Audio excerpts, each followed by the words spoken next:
California was once the land of dreams, between the perfect weather, booming opportunity, and a promise of the good life for families. But for many families, that dream is now turned into a nightmare between the rising cost of living, the crime that's always going up, and the political climate that leaves many Californians feeling unheard and unprotected.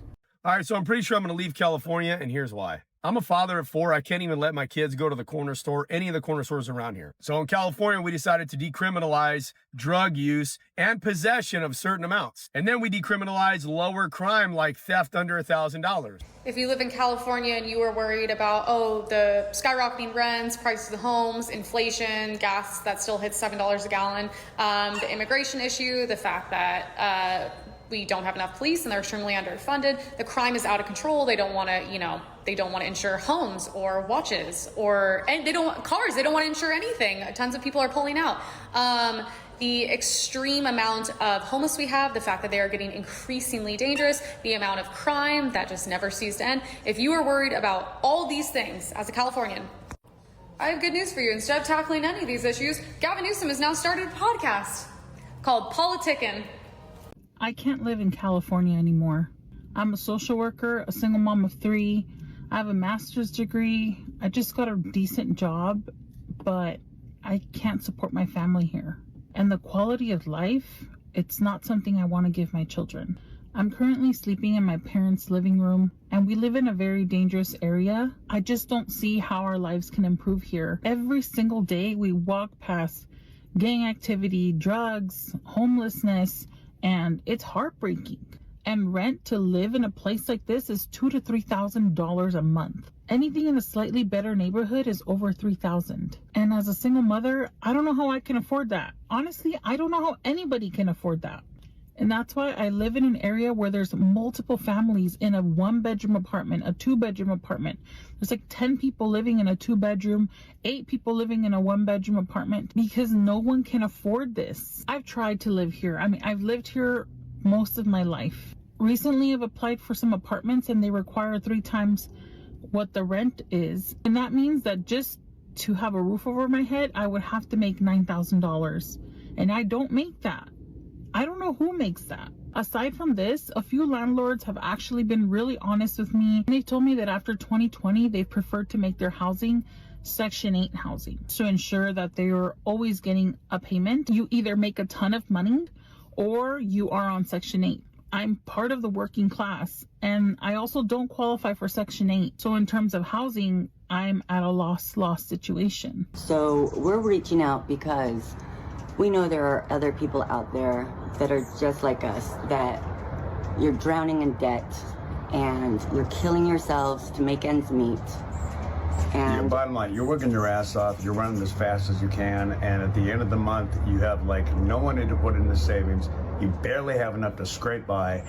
Forget about dinners out. Turns into a new month, and then you got to do it all over again, month after month after month. So, we're here because we're doing something about it, and it's been hard, but we're doing it. 2 months ago, we decided to get out of California hell because it's just getting worse and worse and worse here. It's not getting any better. It sucks. And what we did is we're putting our house on the market. We only have 6 days left to be out of our house. And we're lucky enough to get a motorhome, a good-sized motorhome. And, we just got a loan that we promised to pay back after we sell the house. We've been working on the inside of the house, and we just had a dumpster dropped off yesterday. And we're going to off everything else that we don't need, want, donate, or can't sell. Yeah. So far we've sold a lot of stuff. We had an estate sale because we had to buy supplies as well as keep paying our bills every month, which is ridiculous. Yeah, they keep going out. They keep going out. So we have 6 days. We're going to move into this motorhome, and we're going to live there until our house sells, which let's all pray for a quick sale. We live in California, kind of by default. My mom brought me here when I was really young, and all we did was work to survive. And now it's time for us in our 50s to create a new life where we can breathe a little bit, continue doing our business. We're empty nesters. Empty nesters. Our kids are doing great. So good. And so now, you know, we've never even taken a honeymoon. So now it's our time. For those of you who don't live in California, let me give you a little insight into what it's like to reside here. I've always had roommates because, yeah, prices here. But this year I'm branching off. Okay, I'm doing my own thing. I'm going to live alone. I just went and looked at an apartment. Good area. Okay, so we love that. $26.50 for a one bedroom. Are utilities included, you might ask? Absolutely not. Not even one. So just doing a little math up here, it's probably going to come out to close to $3,000 a month for a one bedroom. So if you're from out of state and you're thinking about moving here, just keep in mind, probably gonna have to work 7 days a week. This is how much it costs us to live in Southern California for 1 month.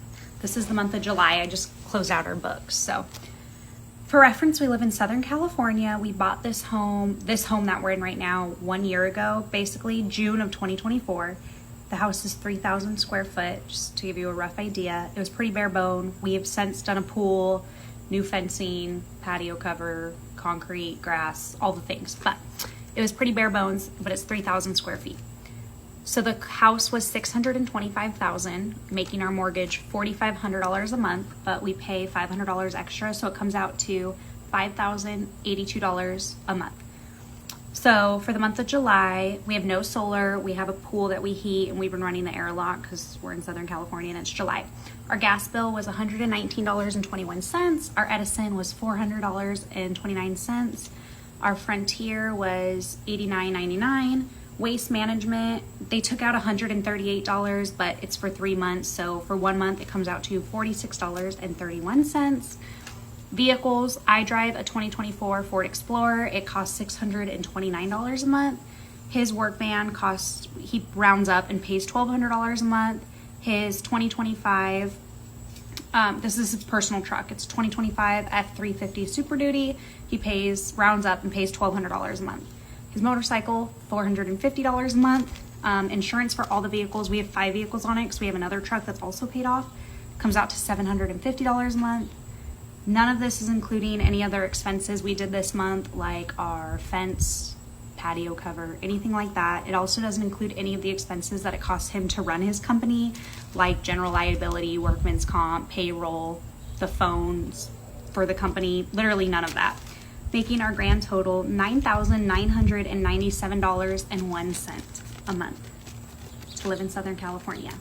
So I just became a stay-at-home mom. We are a one-income household. I'm 24 for reference, and he is 28 for reference. So if you are from California and you and your family moved out of state, I want to know where you went and if you love it or not, and why you recommend leaving or why you regret leaving, because me and my family are considering moving, and I just want to hear other people's experiences, because the unknown is so scary, but also staying here and always wondering if I should have moved my family somewhere else is like gonna eat at me. Like the life I picture for my son, I just don't know if it's in California.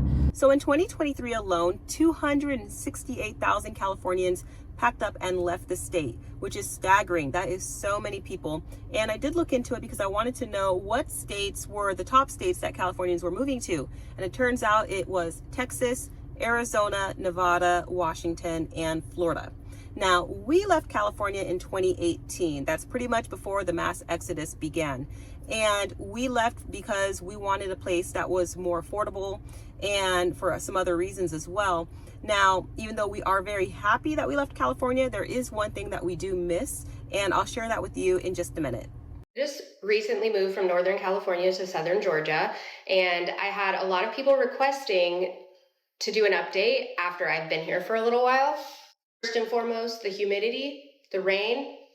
It is not like what I was expecting. Coming from a very dry climate in Northern California to a very wet climate down here in Southern Georgia, yes, it was a shock, especially because the humidity literally makes you feel like you're breathing in an oven that is full of moisture. It's the craziest thing. And people warned me. They said, hey, when you go to Georgia, just be expecting there to be a lot of humidity. Now the thunderstorms, those are super awesome. All of a sudden, all these clouds will come in and it's just like a lightning show, and it's freaking. The people are extremely kind. They're very welcoming. They're very hospitable. They're very compassionate. They're not just like trying to get you like through whatever service it is that you're trying to do. The thing I will say is on my last video where I talked about moving from California to Georgia, we had so many people in my comment section saying like it was a personal affront to them that I was leaving California because it doesn't line up with my ideals and values. I thought that was pretty funny. And also here, now that we're here and we're getting to know people and we're meeting people, we have big fat. We have people asking us all the time, like, why did you move from California to Georgia? Like, that's insane. And we just have to explain to them, like, it just lines up with our morals and our values a little bit better. So, yeah, it's quite funny, the video that I did last time. Everybody really took it very personal that I was leaving California. So let me just say that so far everything's been great. Everybody's been great. And we love it so far. If anything changes, I will let you know. But so far, so good. So like I said, in 2018, we packed up and left California, and we wanted somewhere that was more affordable. We wanted a place safer. I mean, pretty much everything that you were hearing was what we were looking for. And we did find it. We have lived in a few different states, and we don't regret the move from California at all, especially living in a place now that has so much less regulation than California. Because we are looking to own land and be able to live on the land the way that we want to, we want a place that has a lot less red tape, a lot less regulation. And California is so huge on regulations and permits. Your permits need permits. I mean, it's really bad. The one thing that I really miss is the weather. Now, depending on where you live in California, one can argue that it's too hot in the summer. And I agree, because, you know, there are desert regions that it does get too hot. But overall, you don't have to worry about too much. You know, generally speaking, the weather is always good. I know that there are fires and they have been getting worse lately, it seems. But other than that, if you're just talking about just, you know, when all is good and there's not a fire going on, the general weather is beautiful. It's very nice. And then the fact that, you know, you have the mountains and the beaches, it's a very beautiful state. It's too bad that California is the way it is right now, but you know, you can't change that, and that's how it is. Hopefully things do get better. But what do you think? Do you think that California is doomed to stay the way it is? Do you think it's going to get worse, or do you have hope that it might change one day in the future? Let me know what you think down in the comments below, and I hope to catch you in the next video. Take care.